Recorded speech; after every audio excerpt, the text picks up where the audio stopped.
Hey guys, Peter Steele here, back with another video, and oh boy, this one's a doozy. So they've come out with a few of their stat changes moving forward for Barbarossa and the 1.11 update, and well, let's go over them. First off, this one makes sense. They're changing the high command bonuses. The way it works now, if you hire, say, an infantry expert, he affects infantry divisions, and a division type is decided by what the majority of the division is made up of. So if you have, say, 6 infantry, 4 cavalry, it's an infantry division. If it's 6 cavalry, 4 artillery, it's a cavalry division. So any bonus that was being assigned to divisions that were not a majority, say artillery. Artillery is a prime example. Artillery would only give bonuses, like the guy we see here, Guy Simmons, would only give bonuses to divisions labeled artillery divisions, which nobody made because they were straight up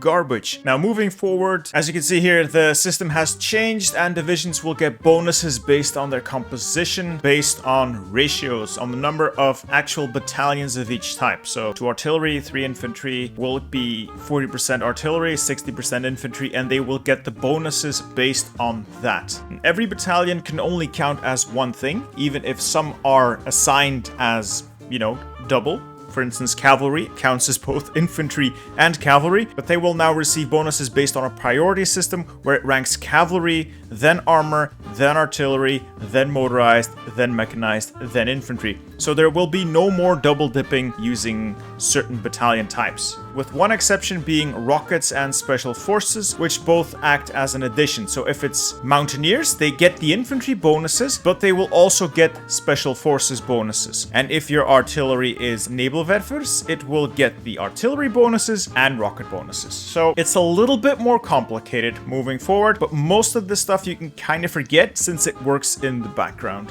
One more change is that units that don't have their equipment are not going to be contributing their bonus. For instance, a tank battalion that only has half its tanks is not going to give the full bonus for tanks. It's only going to contribute half the bonus, which makes sense, I guess. Fortunately, they're adding a little button here to show you just how your divisions look like, so you can do the math in your head if you're that kind of player. Now on to what I am very worried about. I don't like this change. I'll be honest with you guys. Let me know in the comments how you feel about it. Personally, I'm very worried. They're gonna shake up the meta. The meta for the longest time has been multiples of 20. So 20 widths, 40 widths, 10 widths. That is being thrown out of the window because they are changing the terrain combat widths. Right now, every province has 80 combat width. With the new update, provinces will have combat range going from 75 up to 96, depending on what type of terrain it has. Plains will be a base combat width of 90. Mountains will be 70. And none of these are going to be easily divided into multiples of 10. Well,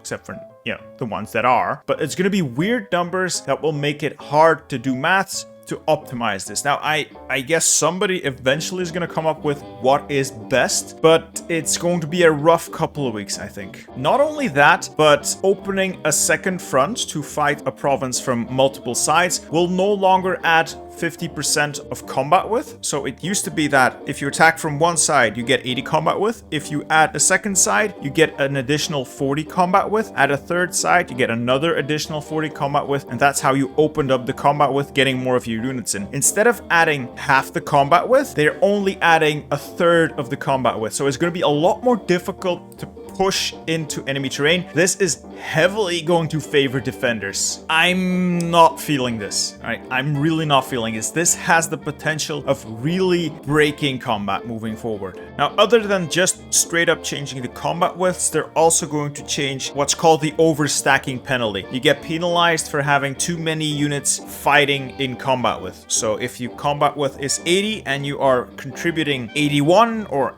200, I don't know, you get a big penalty to combat. They want to change that, make that a little less difficult, and helping to alleviate the need for having divisions that will perfectly match the combat width. Because moving forward, this is the list, by the way, this is the list of their proposed combat widths. It's not final, so it couldn't change. Because moving forward, it's going to be virtually impossible to perfectly match combat with their idea being that this will somehow give players deep strategic planning options, and you can tailor special divisions to special terrain, which is going to be really fun as the Soviet Union, where you have every type of terrain on your front line, and good luck figuring out where to put your units, because the AI sure as shit isn't going to manage that for you. So yeah, I'm skeptical. Not only that, but they're also going to take away what made a bigger division better. That is to say, the reason a 40th division in the current meta is so good at attacking is because it concentrates all its attack on those individual divisions, sort of sniping them, you know,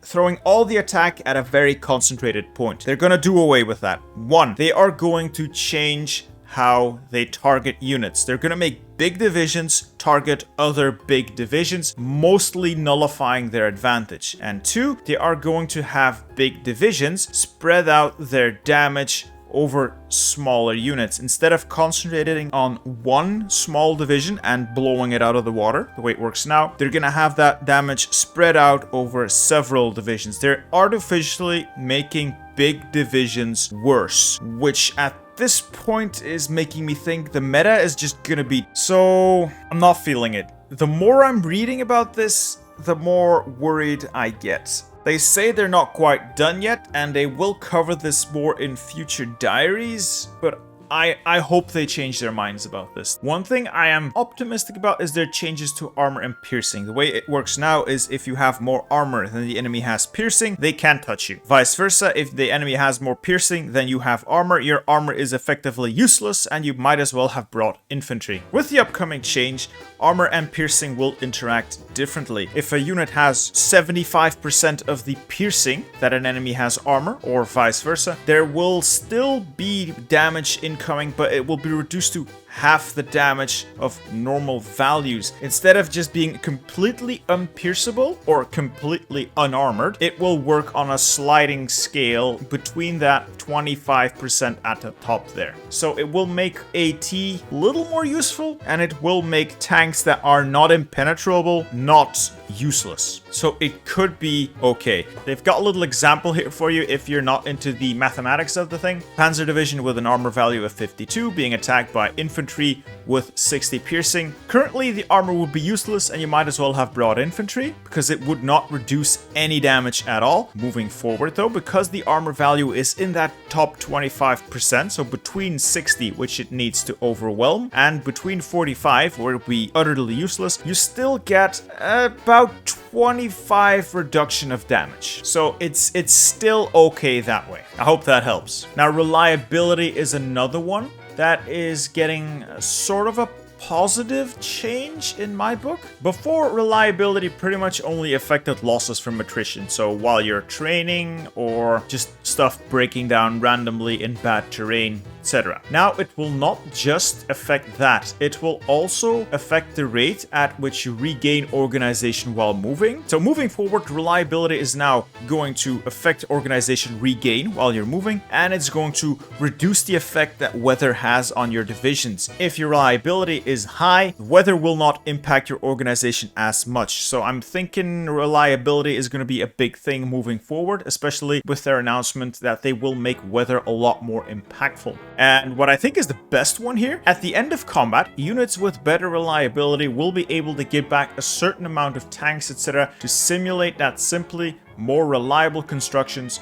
would work better for battlefield repair and be less fragile while taking damage. So it's a bit like capturing enemy equipment in reverse. Think of it this way, it's your tanks get damaged in the fight, so it's knocked out. You can't fight on, the crew abandon the vehicle, but you end up winning the battle, and as your units are scouring what's left, they see that perfectly good T-34, but the barrel's blown off. If your reliability is high enough, it's just that barrel, and they can just slap on a new one. If you have low reliability, the impact will probably have destroyed a lot more things in there. So that's one way of looking at it. That's interesting, and that could be very impactful, especially if you're using very expensive equipment. So yeah, tooltips indicate that weather is going to have a big impact on organization, with reliability trying to prop that up. Also, is it me or is Tukhachevsky commanding A lot of divisions in this one.